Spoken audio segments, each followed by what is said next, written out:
And how do you give honest advice so that you can sell without selling?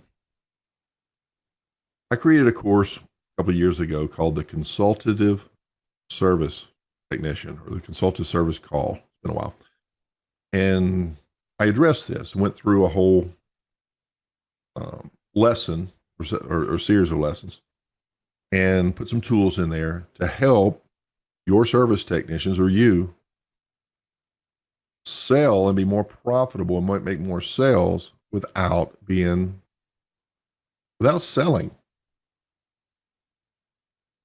You know, when if people are selling based on their personal motive, that's to make money for themselves, then and while that's certainly part of the mix, I mean, everybody has to eat, right? That's why you're in business, to make a profit. But if that becomes the primary motivator, then you're setting yourself up to damage your reputation.